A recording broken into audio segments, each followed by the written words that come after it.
আসসালামু আলাইকুম এভরিওয়ান, কেমন আছেন? আশা করি আলহামদুলিল্লাহ সবাই ভালো আছেন। আমরা আলহামদুলিল্লাহ ভালো আছি। সকালে ঘুম থেকে উঠে আমি নাস্তা রেডি করতে চলে আসলাম। আম্মু আজকে কি নাস্তা রেডি করতেছ? মাংস আর রুটি। তাড়াতাড়ি করো, আমার মাদ্রাসা দেরি হয়ে যাচ্ছে। এই তো আম্মু হয়ে গেছে, আগে তোমাকে নাস্তাটা দিয়ে দিচ্ছি আমি, তুমি তাড়াতাড়ি খেয়ে মাদ্রাসায় চলে যাও। আমার এখন গরম করা শেষ, আগে আমি ওকে দিয়ে দিচ্ছি। আজকে আমি ও নিজের হাতে খাবে, বাহানা করতেছিল, খাচ্ছে। পরে দেখি লেট হয়ে যাচ্ছে, পরে আমিও খাইয়ে দিচ্ছি। এখান দিয়ে আমার বোনও উঠে রেডি, মুখ টুক ধুয়ে ফ্রেশ হয়ে নিয়ে এসছে। ওখানে ওকে নাস্তাটা দিয়ে দেবো, আমি ওকে বেড়ে দিচ্ছি। এদিক দিয়ে আমিও খেয়ে নিব, খেয়ে আমার মেয়েকে মাদ্রাসায় পাঠাই দিব। আমার বোনের মেয়ে ঘুম থেকে উঠে গেছে, এখন ওর মা ওকে নাস্তা করিয়ে দিচ্ছে, চা, বিস্কুট আর একটা সিদ্ধ ডিম। আমি আমাদের বিলে বাগান থেকে একটা কলা গাছ কেটে কলাগুলো নিয়ে এসেছি। তারপর কিছু লেবু পেয়ারা আনছি। আমার ননদের বাসায় একটা অটো যাবে, ওখানে ওর জন্য কিছু দিছি, আমরাও কিছু রাখছি। আমার আজকে বয়সটা একটু অন্যরকম শোনাবে, কারণ আমার একটু অসুস্থ, গলাটা ভাঙা। আমার মেয়েরও, আমাদের মা মেয়ে দুজনে অসুস্থ। যখন ভিডিওটা করছে তখন সুস্থ ছিলাম, এখন যখন বয়স দিয়ে দিয়েছি এখন আমরা একটু অসুস্থ। পরে আমি তরকারিগুলো কেটে কুটে নিচ্ছি, করলা ভাজি কুচিয়ে নিচ্ছি, করলা ভাজি করবো। সিম দিয়ে আলু দিয়ে রান্না করবো, তার জন্য আলাদা করে আলুও কেটে নিচ্ছি। আগে ভাগে কাটাকুটি করে রাখলে রান্না করতে কোনো ঝামেলা হয় না, সহজ হয়ে যায়। আমি আগে দিয়ে রান্না করার আগে সবগুলা কেটে কুটে নিই। এগুলা কাটার পরে কিছু আলু কেটে নিব, তারপর পেঁয়াজ, টমেটো, কাঁচামরিচ সব কিছু আমি রান্নার জন্য রেডি করে নিচ্ছি।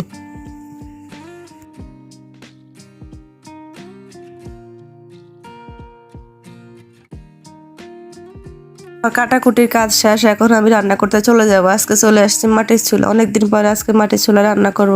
মাটির চুলা আসলে তেমন রান্না করা হয় না, বেশিরভাগ গ্যাসেই করা হয়। মাঝে মধ্যে শখের বসে মাটির চুলা রান্না করি। আমি আগের দিন চুলাগুলো লেপে মুছে সুন্দর করে পরিষ্কার করে রেখেছি। আজকে এখানে প্রথমে আমি আগুন ধরিয়ে ভাত বসাই দিয়েছি, ভাত রান্না করা শেষ। এখন আমি তরকারি রান্না করতে নিয়েছি। একটা কড়াই বসিয়ে সাথে কিছু পেঁয়াজ কুচি, কাঁচামরিচ কুচি দিয়ে তেল, পরিমাণ মতো তেল দিয়ে আমি নেড়ে চেড়ে নিচ্ছি। এখন এগুলো একটু হলে তারপর সাথে পরিমাণ মতো হলুদ, মরিচ সব কিছু আমি এড করে মশলাটা কষিয়ে নেব।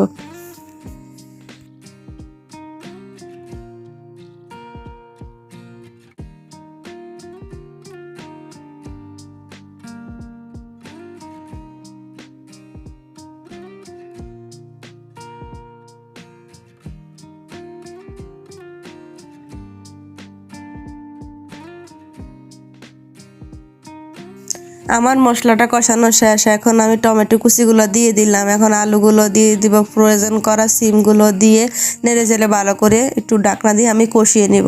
আসলে তরকারিটা যত কষানো হয় ততই মজা লাগে, টেস্ট হয় ভালো। কষানোর মধ্যে একদম সিদ্ধ করে নেওয়া যায়।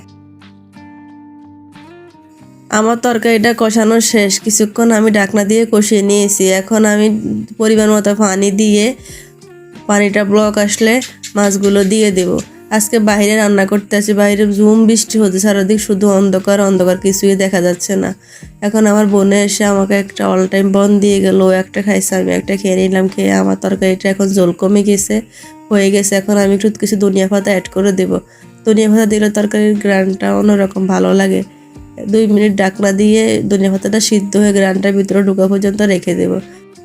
লবণটাও চেক করে নিয়েছি, লবণটা একদম পারফেক্ট হয়েছে। আমার তরকারিটা একদম রেডি, আমি অন্য পাতিলে বেড়ে নিয়েছি। দেখে বুঝতে পারছো তরকারিটা কত সুন্দর হয়েছে। এখন আমি ফ্রাই প্যানে করলা ভাজি করিয়ে নিচ্ছি। পরিমাণ মতো তেল, কাঁচামরিচ, পেঁয়াজ, হলুদ, একটু রসুন বাটা দিয়ে আমি করলাটাও দিয়ে দিলাম। নেড়ে চেড়ে ভালো করে উল্টে পাল্টে নিচ্ছি। নিয়ে আমি ঢাকনাটা দিয়ে করলা ভাজি আস্তে আস্তে কড়া কড়া করে ভেজে নেব। করলা ভাজি যত করা হয় তত আমাদের কাছে ভালো লাগে। আমার সব কিছু রান্নাবান্না করা শেষ, এখন সব কিছু গুছিয়ে আমি ঘরে নিয়ে এসেছি। সিম, আলু, মাছের তরকারি, ভাত, করলা ভাজি।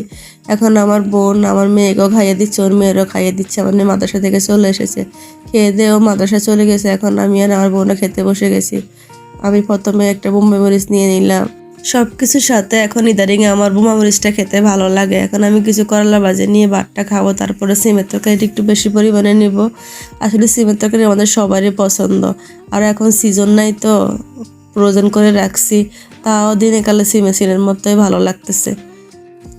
খেয়ে দিয়ে উঠে আমরা সব কাজ গুছিয়ে একটু রেস্ট নিব, ঘুমাবো আর কি।